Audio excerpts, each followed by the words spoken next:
ॐ कार्पण्यदोषो भगतस्वभावगपृच्छामितं धर्मसम्मूढचेतः यश्रेयस्यानिश्चितं ब्रूहि तन्मे शिष्यस्य अहं शाजिमां तां प्रपन्नम्। ॐ नमो भगवते वासुदेवाय। ॐ नमो भगवते वासुदेवाय। ओम श्री कृष्णाय परब्रह्मणे नमः। सभी सज्जनों को भगवान का नाम से और मोहन जी का नाम से प्रणाम। हम प्रथमाध्याय अर्जुन विषाद योग संपूर्ण करके विचार करके समर्पित किया है। उसके बाद अभी द्वितीय अध्याय सांख्य योग आज आरंभ करते हैं। इसमें अभी तक जो भगवान ने अर्जुन का बात पूरा सुना, अपना तसल्ली से मन प्रसाद होकर के अर्जुन में कोई इंटरफेयर नहीं किया। जो कुछ भी अर्जुन ने दिल खोल के भगवान का सामने समर्पित किया वो पूर्ण रूप से श्रद्धा से भगवान सुना है। उसके बाद सांख्य योग का आरंभ में भगवान अर्जुन से अभी तक अर्जुन ने जो कुछ बताया उसको पूरा सुनने के बाद अर्जुन से खास करके पूछ रहे, अभी इस सांख्य योग में पूरा का गीता का एसेंस भगवान पूरा हमारा सामने रख रहे हैं। मतलब अर्जुन का सामने रख रहे हैं, इसका मतलब हमारा सामने रख रहे हैं। अभी शुरुआत में मैं आप लोगों से एक सवाल पूछता हूँ। एक्चुअली ये गीता भगवान और अर्जुन का बीच में डायरेक्ट संवाद है। तो इसमें ये भगवद गीता में 3-4 आदमी सुनता है। हम लोग जिसने सुना है उसी हिसाब से देखने से हम जिसका जैसे सुनना चाहिए। एक तो भगवान अर्जुन को डायरेक्ट गीता शास्त्र बताया। उसमें मैंने पहले बोला था जो 108 प्रणव मंत्र को 4 मात्रा में जप करने का समय में गीता का उपदेश किया है। तो कितना मिनट में किया है? केवल 18 मिनट ज़्यादा से ज़्यादा रखा। तन्मयी भाव हमें मिल जाने से भगवान का दिल में जो कुछ भी बात है, हम टेलीपैथी जैसे कम्युनिकेशन का एक मेथड है आत्मीयता में। वो जैसे टेलीपैथी में कितना दूर भी बैठने का वास, मतलब सिक्स्थ सेंस ओपन होने से हम आपस में कितना दूर बैठने से भी कम्युनिकेशन हो सकता है। मन की बात दूसरे को तक पहुंच सकता है। इतना तक के हमारा मनुष्य का कैपेसिटी है जो दूर बैठा हुआ आदमी को देख सकता है, दर्शन दे सकता है। एक ही नहीं है, हम आकाश मार्ग के विदाउट एनी यंत्र विमान या ऐसे कोई सामग्री नहीं है, हम आकाश मार्ग के चल सकता है। जैसे हमारा शरीर को मन का हिसाब से वेटलेस करने से उतना योगा का टेक्निक है। इतना तक पूर्वीय ब्रह्मर्षि लोग राजर्षि लोग करते थे। ये सब कुछ होता था, लेकिन आजकल जो हम भौतिक टेक्नोलॉजी में डेवलप कर दिया, इसलिए हमारा शक्ति को हम भूल गया। हम एक सुपरमार्केट में जाने से भी हमारा कीमत क्या है पूछने से क्या कीमत है, 0 बोलेगा। ऐसे में हम हाथ लगा के जाए इसका वैल्यू क्या है, वैल्यू क्या है, हम सोचने से उधर MRP लिखा होगा। हमारा वैल्यू क्या है? सुपरमार्केट में जाकर जाने के बाद भी हमारा वैल्यू, मनुष्य का वैल्यू क्या है? एक्चुअली मनुष्य का वैल्यू है फेमस होना चाहिए। वो नष्ट कैसे हो गया? हमारा ही वजह से। हम भौतिक टेक्निक में ज्यादा मन लगा दिया, बुद्धि लगा दिया, उसको डेवलप कर दिया, विकास कर दिया, हमारा शक्ति को शब्द में पड़ गया। हम हर एक काम में अभी आश्रय करना पड़ता है। कुछ भी, एक बच्चा पैदा होने के लिए हॉस्पिटल जाना है, उसको परिपालन पोषण करने के लिए भी हॉस्पिटल में आश्रय करना है, उसका कोई बीमारी आ गया तभी भी हम आश्रय करना है, हम मरना तो भी आस्पत्रि में जाना पड़ा। मतलब हमारा वैल्यू नष्ट हो गया। मनुष्य का शक्ति का कितना यूटिलाइज हम कर सकते थे, हम इतना कुछ टेक्निक यूज कर सकते थे। तो अभी 18 मिनट में भगवान के अंदर जो गीता का संदेश था, एक मनुष्य को उसको ट्रांसफर करके उनको श्रेयस में पहुंचा दिया भगवान ने। उसका खास बात ये अभी गीतोपदेश 11वां श्लोक से लेकर इसी अध्याय में शुरू होता है। इसी में पूरा टेक्नोलॉजी भगवान सिलेबस पूरा गीता शास्त्र का इस 2 अध्याय में बता दिया। एक्चुअली 2 अध्याय में गीता संपूर्ण है। आगे बढ़ाने का ठीक तरह से हम समझने से आगे का गीता पढ़ने का कोई जरूरत नहीं। फिर ओम आगे क्यों बढ़ गया, 18 अध्याय तक क्यों पहुंचा? अर्जुन ने जो कुछ सुनने के बाद भी भगवान से कुछ डाउट पूछा, संदेह पूछा है, उसी को शंका को पूरा करने के लिए भगवान ने उसको 18 अध्याय एक एक संशय पूछने से उसी का निवारण करने के लिए ये 18 अध्याय तक 700 श्लोक तक पहुंचा दिया। तो मेरा सवाल ये है, एक तो भगवान ने डायरेक्ट अर्जुन को बताया, जैसे अर्जुन जैसे भगवान से सुना है वैसे हम गीता सुनना चाहिए या कि नहीं। और दूसरा यही बात 10 दिन के बाद ज्ञान दृष्टि से जिसको मिला है, संजय को मिला है। संजय ने धृतराष्ट्र को बता रहे गीता, उसी रूप में हमारे पास है किताब। जैसे अर्जुन को भगवान ने उपदेश किया, 10 ऑन द स्पॉट युद्ध शुरू हो गया। 18 मिनट के बाद, ये गीतोपदेश के बाद अर्जुन ने युद्ध शुरू कर दिया, अपना अस्त्र उठा लिया, युद्ध शुरू हो गया। 10वें दिन भीष्म पितामह को गिरा दिया। यही नहीं है, 18 दिन में युद्ध ही खत्म हो गया, महाभारत युद्ध खत्म हो गया, युधिष्ठिर विजयी हो गया। तो किसके जैसे हम सुनना चाहिए, मेरा सवाल एक है। एक तो अर्जुन ने डायरेक्ट सुना है, वही बात तो उसी टाइम में दिव्य दृष्टि वाला संजय ने सुना है। फिर 10 दिन के बाद संजय ने धृतराष्ट्र को जैसे बताया, वही बात हमारे सामने है।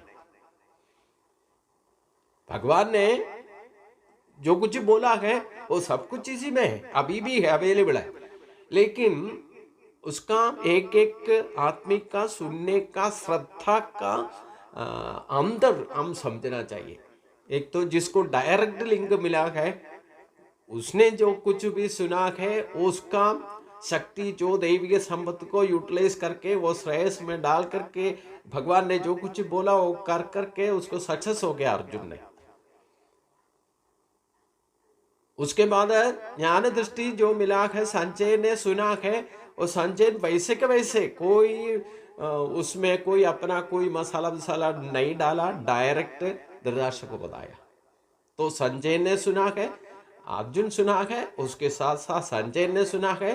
संजय ने 10 दिन के बाद धृतराष्ट्र को बताया, तो धृतराष्ट्र ने गीता सुना है। उसके बाद हम तो 14 पर्सन है।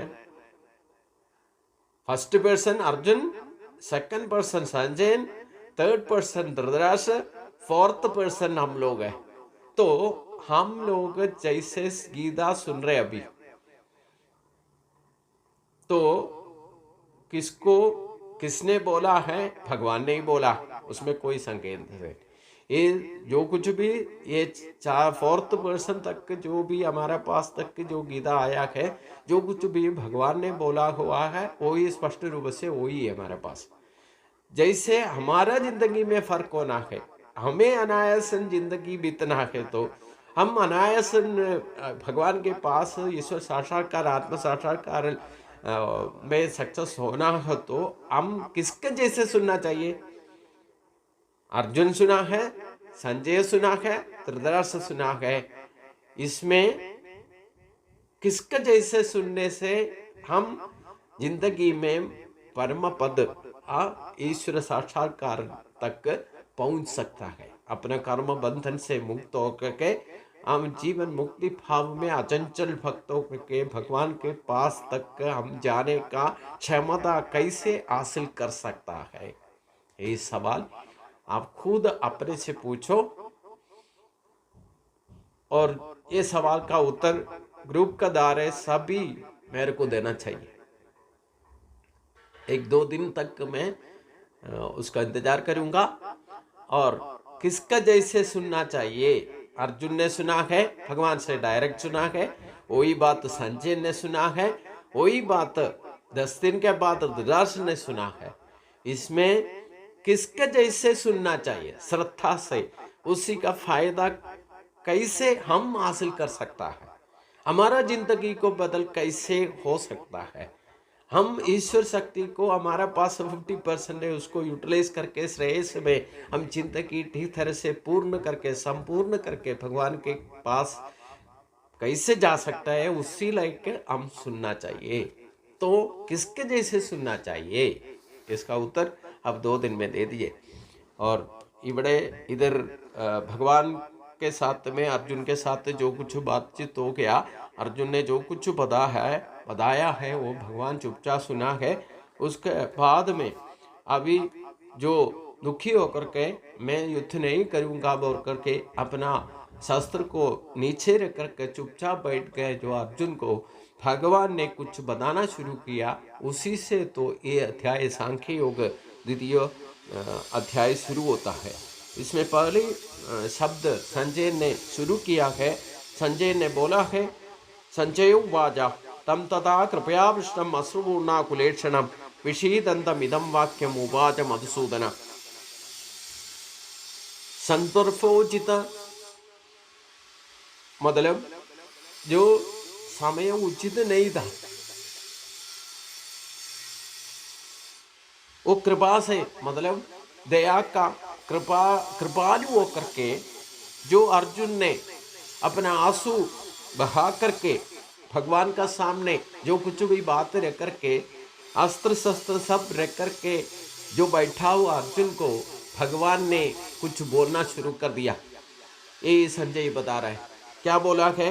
श्री भगवान वाचा कुतस्त्वा कस्मलविदं विषमे समुपस्थितं मनार्य दृष्टम सत्यम कीर्तिकरम अर्जुना। हे अर्जुन, तुम्हारा ये अवस्था जो श्रेष्ठ लोगों को युक्त नहीं है, तुम्हारा ये भाव जो है ना अभी अवसरोचित नहीं है, क्योंकि इस टाइम में जो तुम्हारा शक्ति का प्रयोग करना चाहिए, उस टाइम में तुम ऐसे दुखी होकर के बैठना तुम्हारा जैसे वीर शूर पराक्रमी को श्रेष्ठ लोगों को उचित नहीं है। ये स्वर्ग प्राप्ति के लिए श्रेष्ठ नहीं है, यही नहीं है, ये तुमको दुष्कृति पहुंचा देगा। इसलिए तुमने जो कुछ भी बोला है ठीक है, मैं सुना है, लेकिन तुम्हारा ये हृदय दौर्बल्य ये अवस्था में, ये मौढ़्य अवस्था में तुमको ले जाने का यथार्थ कारण ने तुम नहीं बताया, वो क्या है? कुछ न कुछ कारण तो होना चाहिए ना। इतना वीर शूर पराक्रम है, सर्वश्रेष्ठ धनुधर है, इतना अस्त्र शस्त्र दिव्यास्त्र का हासिल किया हुआ है, भगवान का कृपा इंद्र का कृपा सब कुछ मिला हुआ है। ये तुम्हारा जैसे श्रेष्ठ को ये अवस्था में पहुंचना नहीं चाहिए था, लेकिन तुम पहुंच गया। इसका मौढ़ का ये अवस्था का कारण क्या है? तुम यथार्थ कारण इतना कुछ बोलने के बाद भी तुम्हारा ये मौढ़ अवस्था में जाने का यथार्थ कारण तुमने नहीं बताया, वो क्या है? यही नहीं है, कैव्यम मास्मगम पार्ता नहीं तत्त्वयो भवत्यते सूत्रम हृदय दौर्बल्यम त्यक्तोत्तिष्ठ परन्तप। हे अर्जुन, नी जो करना चाहिए, मतलब जैसे नपुंसक लोग है ना, जो आण भी नहीं है, पिंड भी नहीं है, स्त्री नहीं है, पुरुष नहीं है, वैसे अवस्था में जाकर के बैठा है। ये अवस्था कैसे तुम्हें हुआ? लज्जागम होना चाहिए तुमको, ये आपको उचित नहीं है। तुम्हारे जैसे लोगों को ये अवस्था में जाने का कोई जरूरत नहीं था, क्योंकि ये दुर्योधन आदि शत्रुओं को भी तभी मतलब उनका चंचलावस्था में डालने वाला इतना शक्तिशाली तुम इस अवस्था में कैसे पहुंच गया? तुम्हारा मजाक उड़ाएगा ये लोग, शत्रु लोग भी। ये तुम्हारा ये धैर्य सर्वशूर धैर्य था, लेकिन धैर्यशाली था, सर्वश्रेष्ठ धनुधर है, ये तुम्हारा मजाक उड़ाएगा आपका शत्रु लोग। इसलिए ये धैर्य को छोड़ करके तुम उठ करके युद्ध करो। भगवान यही 2 शब्द बोला है, लेकिन इसमें खास करके हम सोचने का है, इतना कुछ अर्जुन ने मतलब एक हृदय दौर्बल्य होकर के डस्पो के बैठने का यथार्थ कारण क्या है? अपना बात का तो न्याय अन्याय जो कुछ भी धर्म अधर्म का श्रेयस प्रेयस के बारे में सब कुछ जो कुछ जाने का, जैसे पंडित जैसे तुमने जो कुछ भी बात बताया वो तो ठीक है, लेकिन तुम्हें इस तरह धैर्यशाली, इतना पराक्रमी, इतना महायोद्धा था, लेकिन तुम अवस्था में इस ऐसे मौढ़्य अवस्था में जाने का कारण तुमने नहीं बताया, इसका कारण बताओ करके भगवान ने अर्जुन को एक सवाल किया। उसका उत्तर में कम से कम 5-10 श्लोक तक, अभी 7 श्लोक में, संपूर्ण 7-8 श्लोक में अर्जुन का बात को भगवान का सामने मतलब मौढ़्य का कारण बता रहे। ये हम लोग भी सोचने का कारण है, क्योंकि हम लोग जिंदगी में कभी न कभी ऐसे अवस्था में पहुंच जा सकता है, पहुंच गया होगा, उसको ओवरकम किया होगा, कभी न कभी तो ऐसे अवस्था में हम पड़ जाता है। इसलिए क्योंकि हम लोग जो पारंपरिक रूप से जो कुछ भी ट्रेडिशन सनातन धर्म का पालन करने वाला होने का बावजूद भी हमको कभी ऐसे अवस्था पहुंच गया तो हम सब कुछ भूल करके ऐसे अवस्था में पहुंचेगा। कितना भी एजुकेटेड हो, हर तरह का कोई सदमी नहीं है, मतलब पूरी तरह से हम तन से भी मन से भी सुदृढ़ होने से भी धैर्यशाली होने से भी आपको जो कुछ भी सुविधा अपना भौतिक तल में सब मिलना चाहिए वो सब कुछ मिला हुआ है, फिर भी हमें कभी ऐसे हृदय दौर्बल्य होने पर डिस्पो हो जाने से हम इसी अवस्था में पहुंच जाता है। लेकिन उसी अवस्था में पहुंचने का एक कारण क्या है? वो कारण कुछ न कुछ हम डीप रूप से इसको सोचने से अर्जुन ने जो कुछ भी बात भगवान के ऊपर इसका कारण मौढ़्य का कारण भगवान का सामने रख रहे, उसी में कोई न कोई एक कारण हमारा डस्पोने का भी कारण हो सकता है। कभी न कभी जिंदगी में हमें ऐसा अवस्था में पहुंच गया तो हम भी डस्पो हो गया, तो उसका कारण अर्जुन ने जो कुछ भी बताया उसी का कारण में एक तो कारण जरूर होगा। मतलब हमारा आज जिंदगी में कभी न कभी हम ऐसे डस्पो करके हृदय दौर्बल्य हम उठे होकर के बैठना पड़ा, हमारा कम से काम जो हम करना चाहिए वो काम से पीछे हटने का अवस्था हमें हो गया, या हमारा धैर्य सूर्य पराक्रम जो कुछ भी हमने पढ़ा है उसको प्रयोग नहीं करने का अवस्था में हम पहुंच गया, तो उसका कारण अर्जुन ने जो कुछ भी कारण अभी भगवान का सामने रख रहे उसमें से एक कारण जरूर होगा। क्योंकि एक एक आम आदमी का जिंदगी में जो हो सकता है मौढ़्य का कारण क्या है, वो ही कारण अर्जुन भगवान के सामने रख रहे। इसलिए भगवान खास करके इसका मौढ़्य का कारण पूछ रहे। इतना सब कुछ भगवान का सामने दिल खोल कर रखने के बाद भी अर्जुन ठीक तरीके से उसका बारे में बताया नहीं है, मौढ़्य का कारण नहीं बताया है। हमें कुछ बीमारी हो गया तो बीमारी का कारण क्या है पता चलने से ती तरह से उसको ट्रीटमेंट करके उसको ओवरकम कर सकता है कि नहीं। इसीलिए भगवान अर्जुन से पूछा, तुम बहुत कुछ मेरे सामने बात रखा है, लेकिन तुम ये अवस्था में जाने का मौढ़्य का कारण क्या है, वो कारण मेरे को बताओ, तभी तो मैं कुछ सॉल्यूशन कर सकता है, कोई चिकित्सा तुम्हारे लिए मैं कर सकता हूँ। मैं क्या कर सकता है नहीं कर सकता है, तुमका यथार्थ कारण क्या है। तुम ये अवस्था जाने का कुछ न कुछ कारण जरूर होगा। तुम्हारा कर्म वासना जन्म वासना तुम्हारा स्वभाव भी श्रेष्ठ है, अभी तक श्रेष्ठ था, लेकिन इस अवस्था में जाने का कुछ न कुछ कारण होगा, वो कारण मेरा सामने रखो बोल करके भगवान 2 श्लोक में अपना बात अर्जुन को पूछा है। उसका सवाल का उत्तर अर्जुन ने देना शुरू कर रहे हैं। वो ही है अभी 6वां श्लोक से लेकर 8वां श्लोक तक उसी का ही बात चलते रहेगा। ये 8 श्लोक तक मतलब ज़्यादा नहीं है, 5 श्लोक में अर्जुन बात रख रहे। इसी में से कोई ना कोई कारण हमें भी प्रयोजन होगा, या जिंदगी में कभी कभी ऐसे अवस्था में पहुंच गया होगा, हो सकता है आगे भी हम ऐसे डस में पड़ सकता है, जिंदगी में कभी न कभी हो सकता है।